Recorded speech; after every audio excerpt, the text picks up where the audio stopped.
فأنا ناصح لإخواني بالصدع بالحق تبيض وجوههم. السكوت في مسألة الحزبية يضرها، فاصدع بما تؤمر وأعرض عن المشركين. سلامي على دماج ورجالها والشيخ يحيى ودار العلم يا سعد بانيها. الرحيم. قال الإمام النووي رحمه الله تعالى Al-Hadithur Rabi' wa Tis'un ba'dal mi'ah wa alaf 1194. Wa an Abi Sa'id radhiyallahu anhu Sa'ad bin Malik bin Sinan Al-Khazraji Al-Madani Al-Ansari, salah satu dari 6 sahabat yang paling banyak meriwayatkan hadis, walaupun dia dikatakan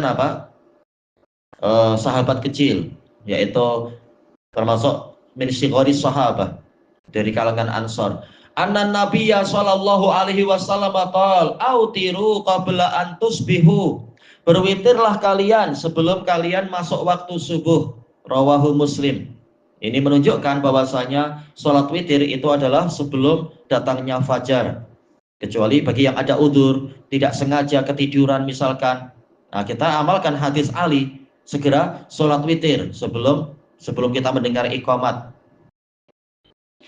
Dan ini perintah, dan jumhur mengatakan perintahnya di sini lil istihbab, yaitu mustahab, ya sunnah muakkadah, ya bukan sunnah yang ghairu muakkadah, sunnah muakkadah. Tidak sampai wajib. Sebagian ulama mengatakan wajib, witir itu wajib berdasarkan dalil yang lain. Al witru hak, witir itu hak, tapi hak tidaklah mengharuskan, tidak menunjukkan bahwasanya sholat witir menjadi wajib, karena dibatasi dengan hadis yang lain, hadis Sa'ad bin Abi Waqqas, Thalhah bin Ubaidillah dan lain-lain, bahwasanya kewajiban harian dalam masalah sholat hanya sholat 5 waktu.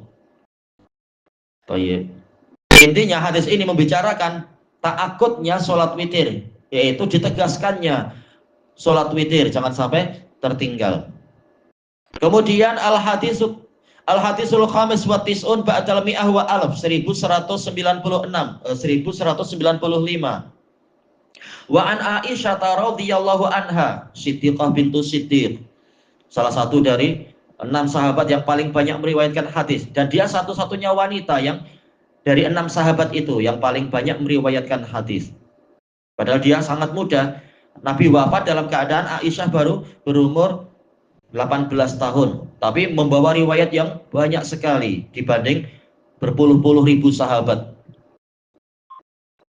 Anna Nabiyya sallallahu alaihi wasallam kana yusalli salatahu bil-lail, bahwasanya Rasulullah sallallahu alaihi wasallam biasa untuk mengerjakan sholat beliau di waktu malam. Wahiyya mu'taridah, dalam keadaan Aisyah itu tidur mu'taridah. Mu'taridah berarti seakan-akan apa istilah mu'taridah itu? Menghalangkah apa istilahnya? Menghadang, ya? Ya, melintang, melintang. Melintang baina yadayhi, di hadapan Nabi. Tak mengapa, ini tidak membatalkan sholat. Kalau melintas, berjalan melintas antara orang sholat dengan sutroh, ini yang memotong sholatnya, qat'ul butlan, sholat jadi batal. Tapi kalau sekitar diam saja malah menjadi semacam sutroh misalkan, atau sekitar diam saja sudah, ini tidak masalah. Fa'idha baqiyal witr, apabila tersisa waktu witir, yaitu beliau sholat malam 2-2-2, ketika tinggal tersisa waktu witir untuk witir, aiqadhaha, Nabi membangunkan Aisyah, fa'autarat, kemudian Aisyah sholat witir. Jadi Nabi tidak lupa dengan istrinya, dan semestinya demikian pula para suami, kepala keluarga, termasuk dari usaha untuk melindungi keluarganya dari api neraka, yaitu membangunkan keluarganya.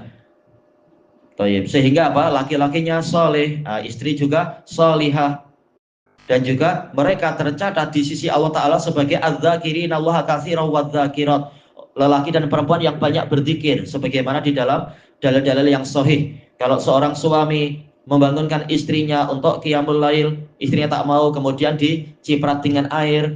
Demikian pula sebaliknya, istri membangunkan suaminya, suaminya tak mau, maka diciprat dengan air, maka mereka pun sholat. Maka laki dan perempuan itu dicatat di sisi Allah sebagai adz-dzakirin Allah katsiran wadz-dzakirat, lelaki dan perempuan yang banyak mengingat Allah. Yang mana di akhir ayatnya ma'ruf, a'adallahu lahum maghfiratan wa ajran 'azima. Allah telah mempersiapkan untuk mereka pengampunan dan pahala yang agung. Yang membangunkan tentunya apa? Mendapatkan pahala lebih. Dia mendapatkan pahala sholatnya sendiri, mendapatkan pahala amar ma'ruf, dan juga mendapatkan pahala dengan sebab orang mengamalkan ajaran dia, sehingga pahala terus mengalir. Dan ini juga diamalkan oleh Imam Ibnul Mubarak. Kita baik sangka ketika beliau di rumah, beliau berbuat itu kepada istrinya dan anak-anaknya. Di dalam safar pun demikian. Ma'ruf, di dalam biografi Ibnul Mubarak dikatakan beliau sholat sepanjang malam. Orang-orang disuruh tidur, pada tidur. Beliau sendiri sholat. Ketika di akhir-akhir malam, baru beliau membangunkan orang-orang. As-sholah, as-sholah. Orang-orang dibangunkan satu persatu. Nah, maka mereka sholat. Padahal Ibnu Mubaraknya sholat sepanjang malam. Mereka menyangka, ini samalah kita, sama-sama sholat di akhir malam. Ibnu Mubarak sholat lebih lama. Dan disebutkan di suatu kesempatan beliau memperlihatkan seakan-akan beliau juga tidur. Orang-orang tidur, beliau tidur. Beliau tahu teman-teman juga keletihan di dalam safar. Begitu tahu orang-orang tidur, langsung beliau bangkit, berwudu dan sholat. Baru di akhir malam membangunkan orang-orang, mari sholat witir. Ternyata tanpa diketahui ada satu yang memang ingin mengetahui keadaan gurunya. Dia sepanjang malam tidak tidur, mengawasi gurunya. Cuma kesalahan dia adalah di pagi harinya si murid ini mengatakan, saya tahu sepanjang malam Anda sholat. Wah, langsung wajah gurunya berubah. Gurunya tak pengen ketahuan. Kalaupun kalian tahu janganlah cakap. Karena ya kalimat seperti ini boleh mengganggu hati. Oh, ada yang tahu saya sholat sepanjang malam. Nanti setan boleh menipu kita. Jadi apa? Timbul ujub, timbul apa? Timbul riya. Jadi walaupun kita tahu teman kita sholat sepanjang malam, tak perlu kita sebut-sebut di hadapan dia. Saya tahu engkau begini-begini. Tak perlu. Biar itu jadi rahasia antara dia dengan Allah. Dan alhamdulillah kita tahu kesolihan dia. Tanpa perlu kita usik hati dia. Toh amalnya amal baik, bukan amal yang buruk. Kalau amal buruk diingatkan, saya tahu tadi malam engkau mencuri. Layak untuk diingatkan orang itu, biar tidak berlanjut. Tapi untuk amalan yang memang dia sengaja merahasiakan, tak perlu kita sakiti hati dia dengan menyebut-nyebut. Wa fi riwayah, di dalam satu riwayat lahu, yaitu riwayat Imam Muslim juga.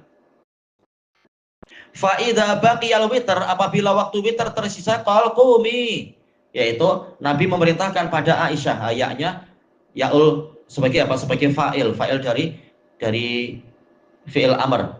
Bangunlah engkau, fa'autiru ya Aisyah, berwitirlah wahai Aisyah. Baik.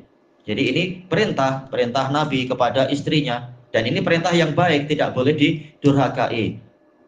Karena apa? Walaupun misalkan apa itu? Yaitu walaupun anak wajib berbakti kepada ibu 3 kali lipat dibanding ayah, tetapi dari sisi ketaatan tetap ayah adalah sebagai apa? Kepala keluarga, sebagai qawwam, pemimpin. Masalah bakti tak masalah, bakti pada ibu lebih banyak, tapi untuk ketaatan wajib si ayah lebih ditaati. Demikian pula istri wajib taat pada suami selama perintahnya perintah yang ma'ruf, bukan yang mungkar. Nah, ini perintah yang ma'ruf yang menyelamatkan dari api neraka. Demi tanggung jawab di hadapan Allah nanti, maka wajib ditaati. Kalau memang tidak ada udzur, kecuali ya suami pandai-pandai tahu keadaan istri, istrinya sedang sakit atau keletihan atau sedang sangat payah, misalkan sangat letih karena hari-hari ini sedang kerja terlalu banyak. Nah, mungkin boleh diatur bagaimana agar witir dulu mungkin sebelum tidur atau apa. Nah, suami pandai-pandai lihat keadaan istrinya. Toyib, di sini ada sedikit kritikan dari Syekh Abu Amr. Kritikan dalam artian riwayatnya bukan hanya riwayat Muslim. Hadis yang pertama dan kedua di nomor ini 1190 ini sama-sama riwayat Bukhari, bahkan bukan hanya Muslim. Bukhari meriwayatkan di nomor 512 dan 515. Demikian pula untuk riwayat kedua yang dikatakan riwayat Muslim oleh Imam Nawawi, bahkan ini juga riwayat Imam Bukhari. Di nomor 512 dan nomor 997. Baik. Jadi hadisnya lebih kuat lagi, bukan hanya Muslim tapi juga Bahkan Bukhari Muslim. Tayyib ilahuna wallahu a'lam.